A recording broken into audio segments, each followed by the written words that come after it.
പ്രധാനമന്ത്രി നരേന്ദ്രമോദിയുടെ കടുത്ത അനുയായികളായിരുന്ന സുബ്രഹ്മണ്യൻ സ്വാമിയും മധു കിശ്വറും കഴിഞ്ഞ ദിവസങ്ങളിൽ ഉന്നയിച്ച ആരോപണങ്ങൾ വലിയ കോളിളക്കമാണ് സൃഷ്ടിച്ചത്.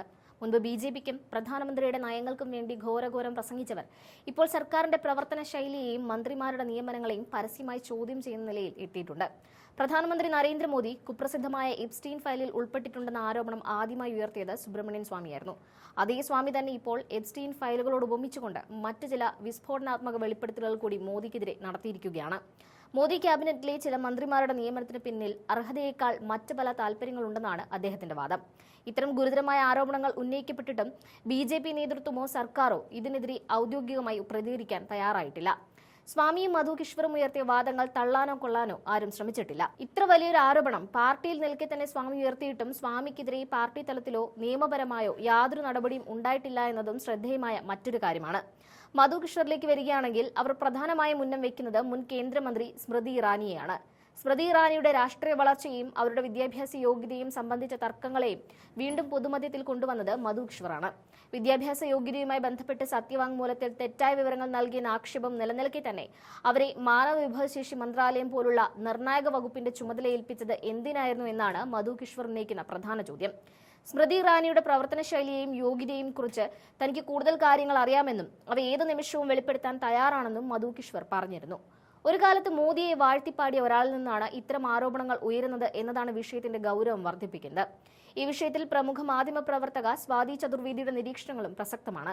സുബ്രഹ്മണ്യൻ സ്വാമിയും മധു കിശ്വറും മുൻപും പല വിവാദ പ്രസ്താവനകളും നടത്തിയിട്ടുണ്ടെന്നും അതുകൊണ്ട് തന്നെ ഇപ്പോൾ നടത്തിയിരിക്കുന്ന ആരോപണങ്ങളെ ആ നിലയിൽ മാത്രം കണ്ടാൽ മതിയെന്നുമാണ് സ്വാതി ചതുർവേദിയുടെ നിലപാട്. ഗാന്ധി കുടുംബത്തിനെതിരെ ഇവർ മുൻപ് നടത്തിയ ആരോപണങ്ങൾ അവർ ഉദാഹരണമായി പറയുന്നുണ്ട്.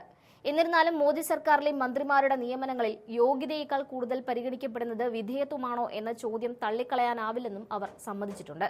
അജിത് ഡോവൽ 80 വയസ്സ് പിന്നിട്ടിട്ടും ദേശീയ സുരക്ഷാ ഉപദേഷ്ടാവെന്ന നിർണായക സ്ഥാനത്ത് തുടരുന്നതും രാഷ്ട്രീയ പശ്ചാത്തലമില്ലാത്ത ഹർദീപ് സിംഗ് പുരിയെ പോലുള്ളവർക്ക് സുപ്രധാന വകുപ്പുകൾ നൽകുന്നതും ഇതിന്റെ ഭാഗമാണെന്ന് വിമർശകർ കരുതുന്നുണ്ട്. മന്ത്രിസഭയിൽ സ്വന്തമായ നിലപാടുകൾ സ്വീകരിക്കുന്നവർക്ക് പ്രാധാന്യം കുറയുകയാണോ എന്ന സംശയം ഇവിടെ ഉയരുന്നുണ്ട്.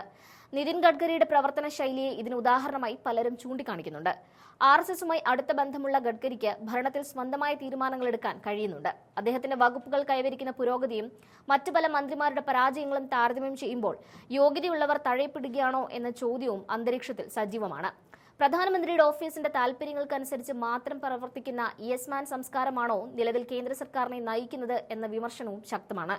വിദേശകാര്യ വകുപ്പിലടക്കം മികച്ച ഉദ്യോഗസ്ഥരെ മന്ത്രിമാരെ കൊണ്ടുവന്നെങ്കിലും അവർക്ക് രാഷ്ട്രീയമായ സ്വാധീനമില്ലാത്തതിനാൽ സ്വതന്ത്രമായി തീരുമാനങ്ങൾ എടുക്കാൻ കഴിയുന്നില്ല എന്ന ആക്ഷേപവും നിലനിൽക്കുന്നുണ്ട്. ഭരണപരമായ മികവിനേക്കാൾ വ്യക്തിപരമായ കൂറിനാണ് പ്രാധാന്യം നൽകുന്നതെങ്കിൽ അത് രാജ്യത്തിന്റെ പുരോഗതിയെ ബാധിക്കുമെന്ന കാര്യത്തിൽ തർക്കമില്ല. പല മന്ത്രിമാരുടെയും പ്രോഗ്രസ് റിപ്പോർട്ടുകൾ പരിശോധിച്ചാൽ അവർക്ക് കാര്യമായ നേട്ടങ്ങൾ അവകാശപ്പെടാനില്ല. എന്നിട്ടും അവർ അധികാരത്തിൽ തുടരുന്നതും പിന്നീട് അപ്രതീക്ഷിതമായി മാറ്റി നിർത്തപ്പെടുന്നതും ജനാധിപത്യപരമായ സുതാര്യതയ്ക്ക് നിരക്കുന്നതല്ല.